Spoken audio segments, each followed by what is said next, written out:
لقد كان لكم في رسول الله أسوة حسنة لمن كان يرجو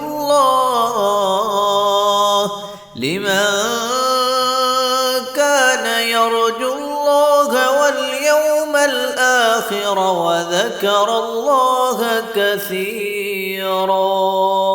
نحمده ونصلی علی رسولہ الکریم، اما بعد۔ صحیح البخاری کتاب الوضو باب نمبر 45، باب الغسل والوضوء فی المخضب والقدح والخشب والحجارہ۔ باب ہے اس سلسلہ میں کہ غسل اور وضو مخضب اور قدح میں۔ مخضب چھوٹا برتن ہو یا بڑا برتن ہو، ویسے تو یہ ٹب پر بولا جاتا ہے، لیکن چھوٹے برتنوں پر بھی اس کا استعمال ہو جاتا ہے، اور یہ لکڑی کا ہے، پتھر کا ہے، کسی چیز کا بھی ہے۔ آج کے دور میں پلاسٹک بھی ہے، اسٹیل بھی ہے، تو کسی چیز کا بھی ہو اس کے اندر وضو کرنا، غسل کرنا درست ہے۔ والقادح، قادح پیالہ، یہ عام طور پر لکڑی کا ہوتا تھا۔ اس باب میں امام بخاری رحمہ اللہ یہ ثابت کرنا چاہتے ہیں کہ وضو اور غسل کے لیے پاک پانی ہونا شرط ہے۔ برتن خواہ کسی قسم کا بھی ہو، ممنوع برتن نہ ہو، جس طرح کہ سونا چاندی، اس کے برتنوں کے استعمال کی ممانعت ہے۔ تو سونے چاندی کے علاوہ باقی کسی بھی دھات کا برتن ہو، وہ مٹی کا ہے، پتھر کا ہے، یا لوہے کا، پیتل کا، کسی چیز کا بھی ہے، تو اس کے اندر پانی ڈال کر وضو بھی کیا جا سکتا ہے، غسل بھی، بشرط یہ کہ برتن پاک ہو۔ سونے چاندی کے برتن میں ویسے ممانعت، اور باقی کسی چیز کا بھی برتن ہے لیکن پاک ہو، اس میں پانی ڈال کر غسل بھی کر سکتے ہیں، وضو بھی۔ بعض کچھ زیادہ تواضع اور اسراف سے بچنے والے جو عابدین ہیں، انہوں نے یہ لکھا ہے کہ مٹی کا چھوٹا برتن وہ استعمال کیا جائے۔ چھوٹے برتن مٹی کے جو عام دیہاتوں کے اندر کمہار بناتے تھے وہ، اور برتن بھی چھوٹا ہو۔ یہ انہوں نے یہ بات تواضع کے لیے اور وضو میں اسراف سے بچنے کے لیے یہ بات کہی کہ مٹی کے برتن میں عاجزی اور تواضع بھی ہے۔ برتن چھوٹا ہوگا تو اس کے اندر پانی تھوڑا آئے گا، پانی میں اسراف نہیں ہوگا۔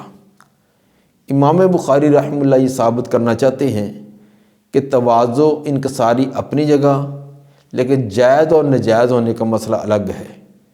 برتن کسی چیز کا بھی ہے، ان تمام میں پانی ڈال کر وضو کیا جا سکتا ہے، تو جواز ہر طرح کے برتن میں ہے۔ اس سلسلہ میں حدیث نمبر 195 امام صاحب لائے، قال حدثنا عبداللہ ابن منیر سمع عبداللہ ابن بکر قال حدثنا حمید عن انس قال حضرت الصلاۃ فقام من کان قریب الدار الی اہلہ۔ فرماتے ہیں کہ نماز کا وقت آ گیا، جو قریبی گھر والے لوگ تھے وہ تمام اپنے گھروں میں وضو کے لیے چلے گئے۔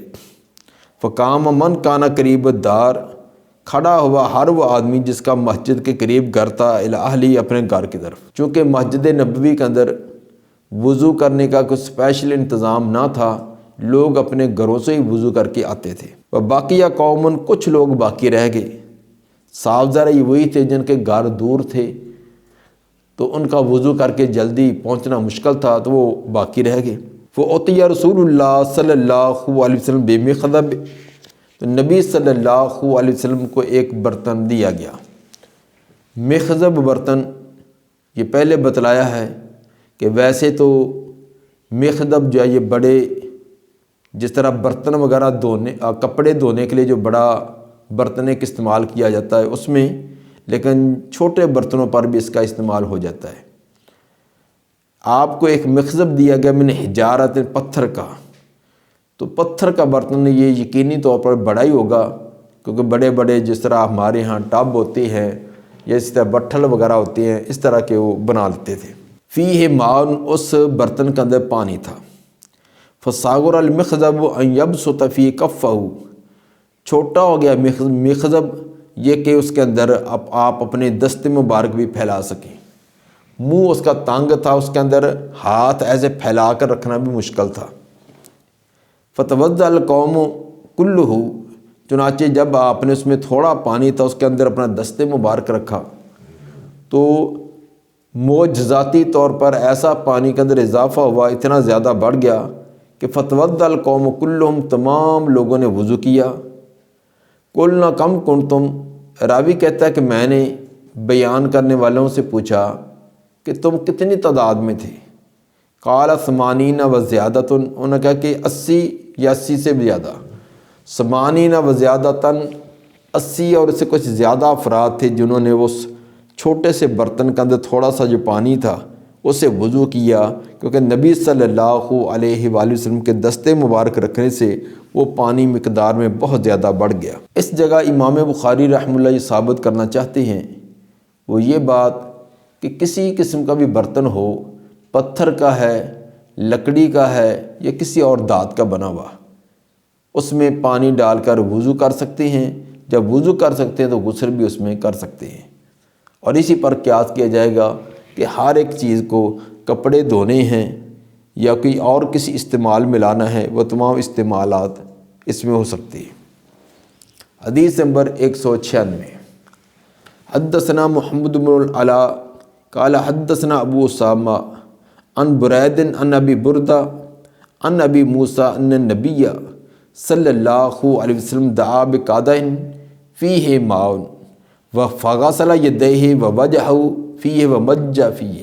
ابو موسیٰ اشعری رضی اللہ تعالیٰ فرماتے ہیں نبی صلی اللہ علیہ وسلم نے دعا بقدح فیہ ماء، ایک پیالہ منگوایا جس کے اندر پانی تھا، فغسل یدیہ، اس پیالے کے اندر آپ نے اپنے دونوں دستے مبارک، دونوں ہاتھ دھوئے، ووجہہ، اپنا چہرہ بھی دھویا، ومج فیہ، اور اس کے اندر کلی کی، مجہ منہ کے اندر پانی ڈال کے گھمانا اور اس کو نکال دینا، کلی کی۔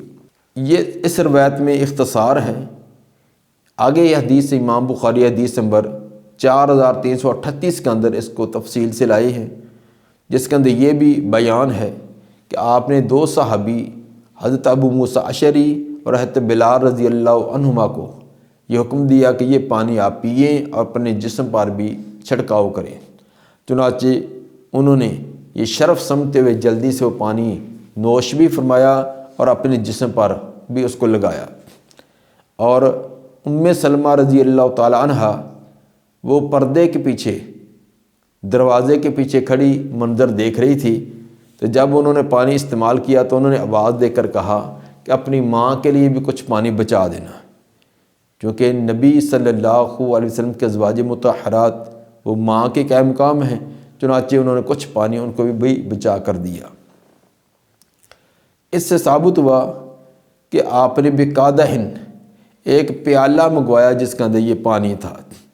تو عام طور پر قدح جو ہے یہ لکڑی کا ہوتا ہے، تو ثابت ہوا کہ لکڑی جیسا برتن، لکڑی کا بنا ہوا برتن، اس کو بھی استعمال کیا جا سکتا ہے، اس کے اندر پانی ڈال کر وضو کریں، غسل کریں، دیگر استعمال میں لائیں۔ حدیث نمبر 197، قال حدثنا احمد بن یونس قال حدثنا عبد العزیز بن ابی سلمہ قال حدثنا عمرو بن یحییٰ عن ابی عن عبداللہ بن زید قال اتی رسول اللہ صلی اللہ علیہ وسلم۔ عبداللہ بن زید فرماتے ہیں کہ نبی صلی اللہ علیہ وسلم ہمارے ہاں تشریف لائے، فاخرجنا له ماء فی طور من صفر، ہم نے نکالا آپ کے لیے ایک طور کے اندر جو کہ پیتل کا تھا، پیتل کا ایک طور تھا، برتن تھا، اس کے اندر پانی نکالا۔ طور جو ہے یہ چھوٹا برتن ہوتا ہے، تو اس کے اندر ہم پانی نکال کر لائے۔ طور کا علامہ عینی رحمہ اللہ نے اس کا معنی ابریق، لوٹا کیا ہے، جیسے لوٹا ہوتا ہے، جگ ہوتا ہے، اس طرح کا استعمال والا برتن۔ فاخرجنا له ماء فی طور، تو ہم ایک برتن لائے من صفر جو کہ پیتل کا تھا، فتوضا، آپ نے وضو کیا، فغسل وجہہ ثلاثا، چہرے کو 3 مرتبہ دھویا، ویدیہ مرتین مرتین، اور دونوں ہاتھوں کو 2 مرتبہ، ومسح براسی، اور اپنے سر کا مسح کیا، فاقبل بہ وادبر، ہاتھوں کو آگے بھی لائے اور پیچھے بھی لے گئے، وغسل رجلے اور اپنے پاؤں کو بھی دھویا۔ اس میں امام بخاری رحمہ اللہ ثابت یہ کرنا چاہتے ہیں کہ پیتل اس کا برتن آپ نے استعمال کیا ہے، تو ثابت ہوا کہ جو دھات ہے، پیتل ہے، سلور ہے، سٹیل ہے، اس طرح کی باقی تمام بہت ساری دھاتیں ہیں تو جن کی شرعی طور پر کوئی پابندی اور ممانعت نہیں، ان تمام برتنوں کو استعمال کیا جا سکتا ہے۔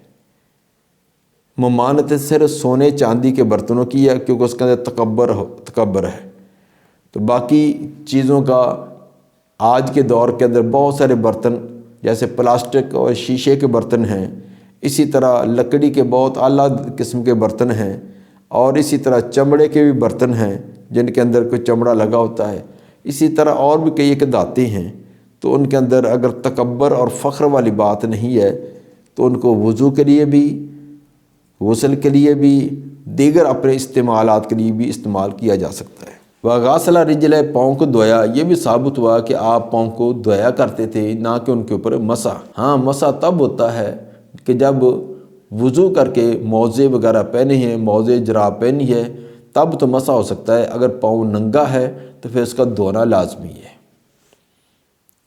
حدیث نمبر 198۔ حدثنا ابو الیمان قال اخبرنا شعیب عن الزہری قال اخبرنی عبید اللہ ابن عبداللہ ابن عتبہ ان عائشہ قالت لما ثقل النبی صلی اللہ علیہ وسلم واشتد به وجعه، سیدہ عائشہ رضی اللہ تعالیٰ عنہ فرماتی ہیں جب نبی صلی اللہ علیہ وسلم کی طبیعت بڑی ثقیل ہوگی، بھاری ہوگی، واشتد به وجعه، اور آپ کی تکلیف بڑی شدت اختیار کر گئی، یعنی آپ کی آخری مرض جس کے بعد آپ دنیا سے رحلت کر گئے، اس بیماری کا تذکرہ ہے کہ جب آپ کا جسم بیماری کی وجہ سے بڑا ثقیل سا ہو گیا، اٹھنا مشکل ہو گیا، اب بیماری بھی شدت اختیار کر گئی۔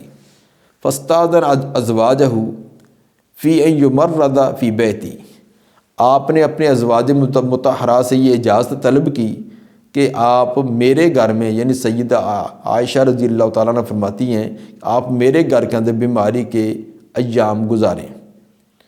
فأذن لہ، تو انہوں نے بڑی خوشی سے اجازت دے دی۔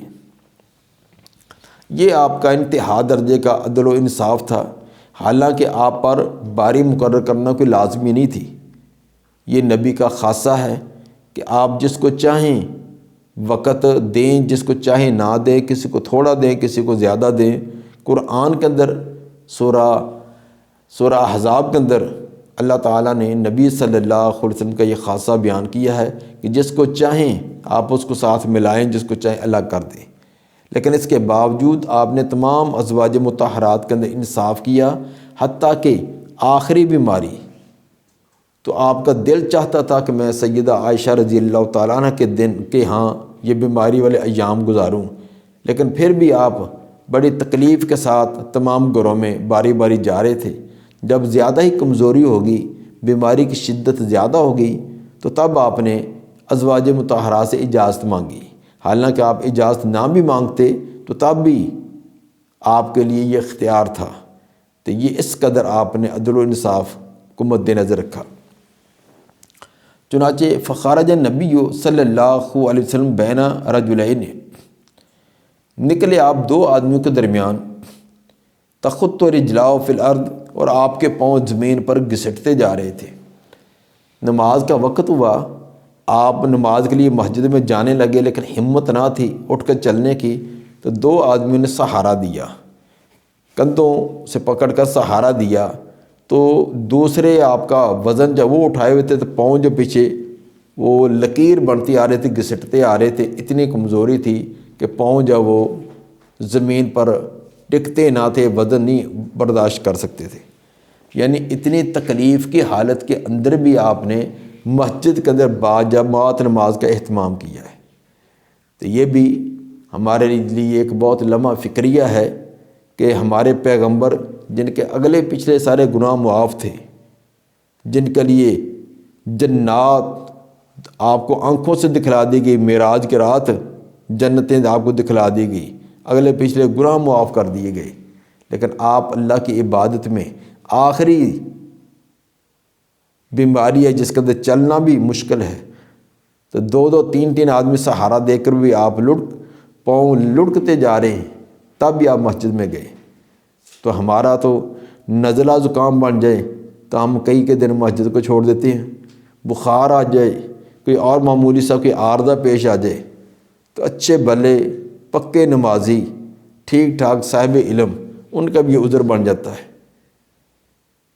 اور بعض ایک اور ہمارے مساجد کے اندر ایک عجیب چال نکلی ہے کہ ہر مسجد کے اندر 5 10 کرسیاں رکھی ہوتی ہیں، اچھے بھلے گلی بازار میں چلتے پھرتے ہیں، سامان خرید رہے ہیں، شاپنگ کرتے ہیں، جب مسجد میں آئیں گے تو کرسی پر بیٹھ جائیں گے۔ یہ پتہ نہیں کیا طریقہ نکل آیا ہے۔ حالانکہ جو مسئلہ ہے وہ یہ ہے کہ آدمی کھڑا ہو کر نماز پڑھے، کھڑا نہیں ہو سکتا تو بیٹھ کر، زمین پر بیٹھنا نہ کہ کرسی پر۔ کرسی درمیان میں رکھی ہے تو صف کے اندر انقطاع پیدا ہوتا ہے، زمین پر بیٹھے گا تو کوئی نہیں، دائیں بائیں والا آدمی اس کے ساتھ ملا ہوا ہے، تو کھڑا نہیں ہو سکتا تو بیٹھ کر پڑھے۔ یہ کرسی کا کوئی مسئلہ نہیں ہے، ہاں اللہ یہ کہ کسی کا ایسا عارضہ ہے وہ زمین پر بھی اس کے لیے بیٹھنا دشوار ہے، کھڑا ہو نہیں سکتا، زمین پر بیٹھ نہیں سکتا، کسی کے مورے کا مسئلہ ہے، کسی کا کوئی ٹانگ کا کوئی ایسا مسئلہ، تو یہ تو کوئی اکا دکا کوئی ایسا ہوتا ہے، تو اس کے لیے تو یہ گنجائش ہے کہ وہ کرسی چیئر کو پر بیٹھے۔ لیکن عام جو اچھے بھلے آ رہے ہیں، چل پھر رہے ہیں، گلی بازار میں جاتے ہیں، کاروبار کرتے ہیں، لیکن مسجد کے اندر وہ چیئرمین بن جاتے ہیں، تو یہ طریقہ نہیں ہے۔ بہرحال نکلے نبی صلی اللہ علیہ وسلم بین رجلین، 2 آدمیوں کے درمیان، تخط رجلاه فی الارض، آپ کے پاؤں لکیر کھینچتے آ رہے تھے زمین پر، کیونکہ پیچھے گھسٹتے آ رہے تھے تو نشان بنتا آ رہا تھا۔ بین عباس و رجل آخر، 2 آدمی ایک سائڈ پر، ایک طرف پر حضرت عباس تھے اور دوسرا ایک اور آدمی تھا۔ قال عبید اللہ، پیچھے راوی عبید اللہ بن عبداللہ بن عتبہ وہ فرماتے ہیں، فاخبرت عبداللہ ابن عباس، یہ واقعہ میں نے سنایا عبداللہ بن عباس کو۔ فقال اتدری من الرجل الاخر، انہوں نے پوچھا کیا تجھے پتہ ہے کہ وہ دوسرا آدمی کون تھا؟ ایک طرف تو میرے والد محترم حضرت عباس تھے اور دوسری طرف آدمی کون تھا؟ قلت لا، میں نے کہا مجھے نہیں پتا کوئی دوسرا کون تھا۔ قال هو علی جن، فرمانے لگے کہ وہ حضرت علی رضی اللہ تعالی عنہ تھے۔ وجہ یہ ہے کہ ایک طرف ایک سائڈ پر گھر سے لے کر مسجد کے اندر مصلی تک پہنچانے کے لیے حضرت عباس رضی اللہ تعالیٰ عنہ اکیلے تھے، کیونکہ عمر میں بھی بڑے تھے، نبی کے چچا بھی تھے، عزت احترام والے بھی تھے، اسی لیے ان کی سائڈ پر کسی اور نے جرت نہ کی کہ بزرگوں کو ہٹا کر ہم اس کی جگہ ساتھ دیں، وہ انہوں نے لوگ اس طرف نہ گئے۔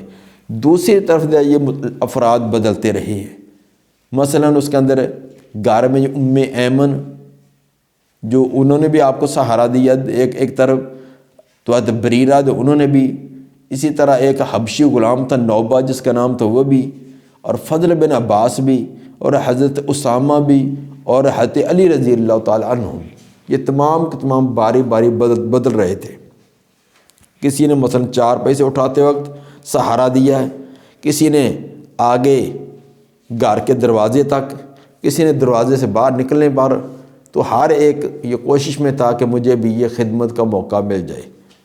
تو ایک طرف جب بار بار لوگ بدلتے رہے ہیں، یہ الگ بات ہے کہ زیادہ پھر گھر سے باہر نکلنے تک مصلی تک جو لمبا سفر یہ کروایا ہے وہ حضرت علی رضی اللہ تعالیٰ ایک سائڈ پر تھے، دوسری طرف شروع سے لے کر آخر تک حضرت عباس رضی اللہ تعالیٰ عنہ ہوئے۔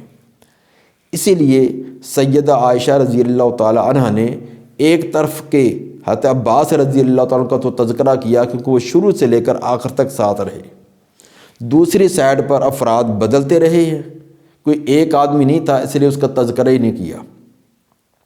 باقی عبداللہ بن عباس رضی اللہ عنہ ہمارے جو تذکرہ کیا ہے علی رضی اللہ تعالیٰ کا، وہ انہوں نے باہر گھر سے باہر نکلنے تک آگے مصلی تک جانے کا یہ سفر طے کرانے والے حضرت علی رضی اللہ تعالیٰ عنہ تھے، اس اعتبار سے کیا ہے۔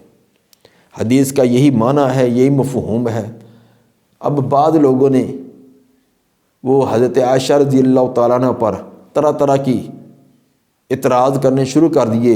دیکھو جی حضرت علی رضی اللہ تعالیٰ کے ساتھ ان کو کیسا ان کا دل کے اندر ناراضگی تھی، غصہ تھا، پتہ نہیں کیا تعصب تھا، ان کا نام ہی نہیں لیا، نام ہی چھوڑ دیا. یہ کتنا غلط انداز ہے کہ حضرت عائشہ رضی اللہ تعالیٰ عنہ جو امت کی ماں ہیں، نبی کی بیوی ہے، امت کی ماں ہے، ان کے بارے میں کیسے بد زنی اور بدگمانی کی جاتی ہے. سیدھی سی بات ہے کہ دوسری سائڈ تبدیل ہو رہی کئی افراد ہیں، ایک کا نام دے دیا، دوسروں کا نام لینے کی ضرورت نہیں کہ 4-5 کا کیا نام لیا جائے. البتہ صحیح معنی مطلب تو اس کا یہی ہے. جو اعتراض کرتے ہیں کہ حضرت عائشہ رضی اللہ تعالیٰ عنہ ان کے بارے میں کوئی دل کے اندر نفرت تھی یا ان کے بارے میں کوئی ناراضگی تھی، اس نفرت اور ناراضگی کی وجہ سے نام نہیں لیا، تو ان ایسے لوگوں کی خدمت میں ایک سوال پیش کرنا چاہتا ہوں کہ بالفرض اگر ناراضگی تھی، ہم تو نہیں کہتے، ہم نے تو وہی جو معنی بیان کیا پہلے وہی ہے ان کے بقول کہ سیدہ عائشہ رضی اللہ تعالیٰ عنہ نے دل کے اندر کوئی غصہ ناراضگی رکھی ہوئی تھی. تو جب واقعہ افک ہوا ہے، واقعہ افک کے موقع پر حضرت عائشہ رضی اللہ تعالیٰ عنہ پر جب تہمت لگائی گئی ہے تو آپ نے پھر مشورہ لیا. باقی تمام نے مشورہ یہی دیا تھا، گھر کے افراد نے، کہ سیدہ عائشہ رضی اللہ تعالیٰ عنہ بالکل بری ہیں، پاک ہیں، ان کے اندر کسی قسم کا کوئی عیب نقص نہیں. لیکن حضرت علی رضی اللہ تعالیٰ نے جو مشورہ دیا تھا وہ یہ تھا کہ اگر اللہ کے رسول اگر آپ بیوی کو چھوڑ دیں تو آپ کے لیے اور بیویاں بہت ہیں. اگر یہ بات حضرت عائشہ رضی اللہ تعالیٰ عنہ کو پہنچی تھی تو ان کا یہ مشورہ دینا اللہ کے رسول کو ان کے بارے میں، تو اس کے ایک بشری تقاضے سے ناراضگی آ بھی سکتی ہے کہ مشورہ یہ دیا تھا کہ آپ کے لیے اور عورتیں بہت ہیں.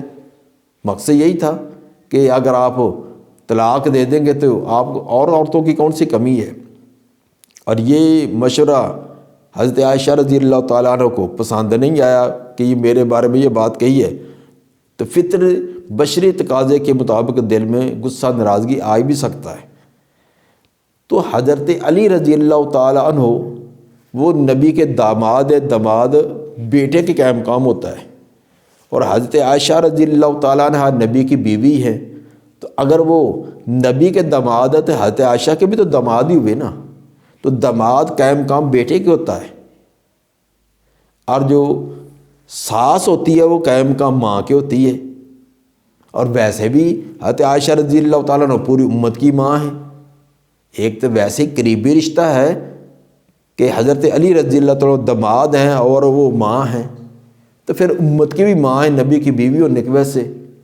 تو اگر وہ بالفرض ناراض تھیں تو بیٹے کا حق نہیں بنتا تھا کہ اپنی والدہ کو راضی کرے، جب کہ بات بھی حضرت علی رضی اللہ تعالیٰ کی طرف سے ہوئی ہے، اس کی وجہ سے ناراضگی ہوئی ہے، تو بیٹے کا حق بنتا تھا ماں کو راضی کرنے کا، یا ماں کا حق بنتا تھا بیٹے کو راضی کرنے کا. یہ بات جو لوگ اس طرح کی غلط فکر لوگوں کو پھیلانا چاہتے ہیں، میں نے ان کے لیے کہی ہے، ورنہ ہمارا یہ نظریہ نہیں کہ نعوذ باللہ حضرت علی رضی اللہ تعالیٰ کے دل میں یا حضرت عائشہ رضی اللہ تعالیٰ کے دل کے اندر کوئی ایسے باتیں تھیں. جو حدیث کا مفہوم ہے وہ بالکل وہی ہے کہ ایک طرح عباس رضی اللہ تعالیٰ نے شروع سے آخر تک رہے، دوسری سائڈ پر 4-5 افراد کے نام ملتے ہیں جن کا ام ایمن، حضرت بریرہ، نوبہ غلام، فضل بن عباس، اسامہ اور علی رضی اللہ عنہم ہے. تو اتنی پوری لسٹ بیان کرنے کے بجائے انہوں نے ایک کا نام لے دیا، دوسرے کا تذکرہ ہی نہیں کیا. وکانت عائشہ رضی اللہ عنہ تحدث، سیدہ عائشہ رضی اللہ تعالیٰ عنہ بیان کرتی ہیں، یہ وہی واقعہ چل رہا ہے کہ ان نبی صلی اللہ علیہ وسلم قال بعد ما داخل بیتہ، نبی صلی اللہ علیہ وسلم نے فرمایا گھر میں داخل ہونے کے بعد، واشتد وجعہ، اور تکلیف آپ کی زیادہ شدت اختیار کر گئی تھی. جب بیماری شدت اختیار کر گئی، آپ گھر میں پہنچے تو آپ نے فرمایا حریق علیہ من سب کرب، انڈیلو میرے اوپر 7 مشکیزیں، 7 مشکیزوں کا پانی میرے اوپر ڈال لو، لم تحلل اوقیتہن، جن کے بندھن نہ کھولے گئے ہوں. 7 مشکیزیں پانی کے جن کا بدن نہ کھلا ہو، لبالب بھرے ہوں، تو وہ ایسا ایسا میرے اوپر پانی ڈالو۔ لعلی احد الی الناس، شاید کہ میں لوگوں کو کوئی نصیحت و وصیت کر سکوں۔ طبیعت میں کوئی افاقہ آئے، بخار کی شدت بہت زیادہ تھی، تو پانی ڈالنے سے بخار کے اندر شدت کم ہو تو میں کچھ سہارا ہو تو لوگوں کو کہ میں پند و نصیحت کر سکوں۔ اور یہ پانی کا ڈالنا بخار والے پر یہ کہ علاج ہے۔ آج کا اتنا ترقی یافتہ علاج معالجہ ہونے کے باوجود گرمیوں کا سخت بخار ہوتا ہے تو ڈاکٹر جو ہے یا تو برف کی پٹیاں بتلاتی ہیں کہ اس بیمار آدمی کی ہتھیلیوں پر، پاؤں پر، چہرے پر پٹیاں کرو۔ اگر اس سے بھی کام نہ چلے تو اس کو غسل کا کہ اس کو نہلاؤ، تو نہانے سے پانی بخار جب ختم ہو جاتا ہے۔ خود اپنا بھی تجربہ ہے اور لوگوں کو بھی کئی بار اس طرح کروایا ہے۔ تو یہی طریقہ آپ نے بتلایا تھا کہ میرے اوپر 7 مشکیزوں کا پانی ڈالو۔ وَأُجْلِسَ فِي مِخْضَبٍ، اور آپ کو ایک ٹب کے اندر بٹھایا گیا۔ یہ لحفصہ زوج نبی، جو سیدہ حفصہ جو نبی صلی اللہ علیہ وسلم کی بیوی ہے ان کا تھا، ان کا ایک بڑا ٹب تھا، اس کے اندر آپ کو بٹھا کر مشکیزے اوپر ایسا ایسا پانی ڈالا گیا۔ ثم تفقنا نصب علیہ من تلکا، پھر شروع ہوئے ہم انڈیلنے لگے ان مشکیزوں سے، حتیٰ تفقہ یشیر الینا، یہاں تک کہ آپ شروع ہوئے آپ ہماری طرف اشارہ کر رہے تھے کہ ان قد فعلتن، کہ تم نے کر دیا ہے۔ جب 7 مشکیزوں کا پانی ڈالا تو آپ نے اشارہ کیا کہ بس کریں، آپ نے جو حکم دیا تو آپ نے کر دیا۔ ثم خرج الی الناس، پھر آپ لوگوں کی طرف نکلے، طبیعت کے اندر افاقہ ہوا، پھر آپ لوگوں کی طرف پند و نصیحت کرنے کے لیے نکلے۔ یہ روایت امام بخاری 16 مرتبہ بخاری کے اندر لائے ہیں، تو بعض الفاظ کہیں اختصار ہے، کہیں تفصیل ہے۔ بعض لوگوں کو اس طرح کی باتیں بھی پسند نہیں آتی، وہ احادیث کے اندر شکوک و شبہات پیدا کرنے کے لیے الٹے سیدھے نظریات پیش کر کے لوگوں کا ذہن خراب کرنے کی کوشش کرتے ہیں۔ مثلا ایک تو یہ کہہ دیا، جس طرح کہ یہ ایک اس کے اندر یہ شبہ پیدا کر دیا کہ یہ مشکیزوں کا پانی 7 مشکیزیں ڈالنے کا یہ ایک ٹونا جو بیان ہوا ہے، یہ زہری کی حاشیہ آرائی ہے۔ یہ واقعہ ہے کہ عوامی خرافات کو دین بنا کر پیش کرنے میں زہری کا بڑا حصہ ہے۔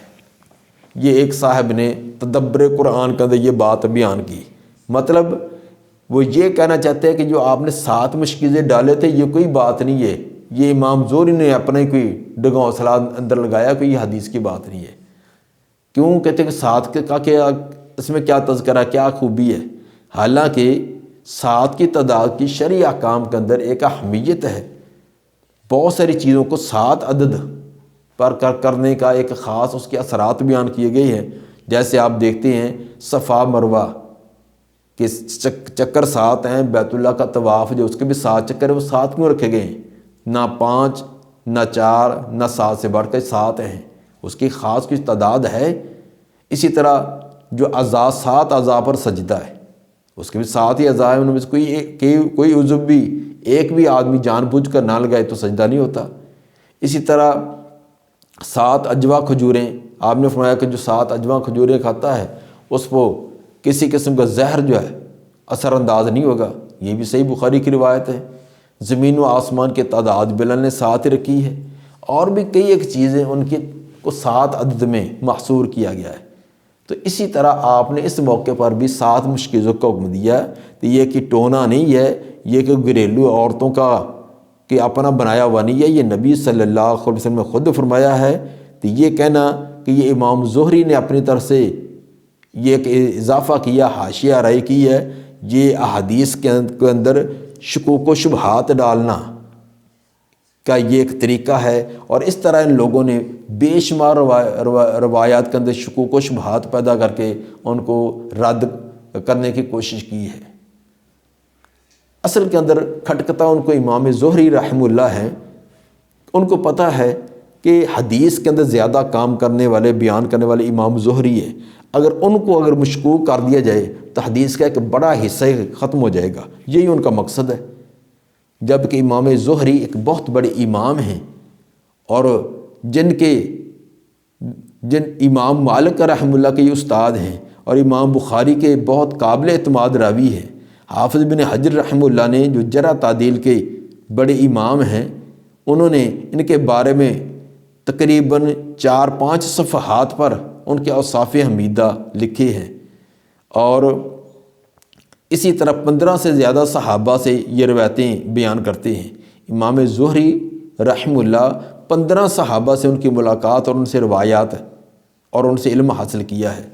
عمر بن عبدالعزیز رحمہ اللہ نے فرمایا تھا اپنے دور کے اندر کہ زہری کی صحبت اختیار کرو، کیونکہ سنت کا علم ان سے بڑھ کر کسی اور کو نہیں ہے۔ تو عمر بن عبدالعزیز رحمہ اللہ نے جب سرکاری سطح پر احادیث کو مرتب اور مدون کرنے کا اہتمام کروایا تو اس کے اندر سر فہرست یہ امام زہری رحمہ اللہ کی محنت اور کاوشیں تھی۔ اس لیے ان کے بارے میں طرح طرح کی یہ شکوک و شبہات پیدا کر کے بخاری مسلم سے لوگوں کو متنفر کر دینا، اگر امام زہری کی روایت بخاری مسلم سے نکال دیا جائے تو باقی کتنی احادیث رہ جائیں گی؟ پھر پوری سیاح ستہ یا کتب ستہ کے اندر یا کتب تسعہ یا باقی تمام ذخیرہ احادیث میں امام زہری کو نکال دیے تو باقی کیا رہ جائے گا؟ یہ ان لوگوں کا ایک مقصد ہے، کسی ایک نے کوئی مبہم سی جرح کر دی ہے، اس کو لے کر اڑا دیا۔ اور جرح تعدیل کے جو اصول ہیں کہ جس پر جرح بھی ہو اور عدالت بھی ہو، اس میں دیکھا جاتا ہے کہ جرح جس نے کی ہے اس نے کس انداز میں کیا ہے۔ کیا مجہول قسم کی جرح ہے؟ مجہول قسم کی جرح قابل قبول نہیں ہوتی جہاں واضح طرح ان کی عدالت بیان ہو۔ حتیٰ تافق یشیر الینا، یہاں تک آپ شروع ہوئے اشارہ کرنے لگے ہماری طرف، ان قد فعلتن، کہ تم نے یہ کام کر دیا، ثم خرج الی الناس، پھر آپ لوگوں کی طرف نکلے۔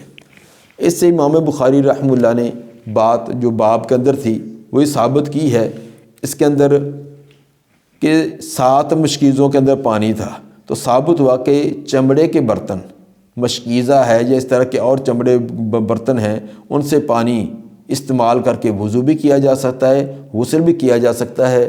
تو برتن کی کوئی قید نہیں ہے، جس طرح کا کسی کو دستیاب ہو اسی طرح کا وہ استعمال کر سکتا ہے، برتن پاک ہو نجس نہ ہو۔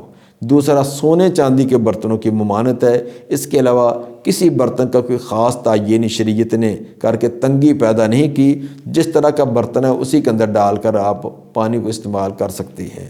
سبحان ربک رب العزت عما یصفون وسلام علی المرسلین والحمد للہ رب العالمین۔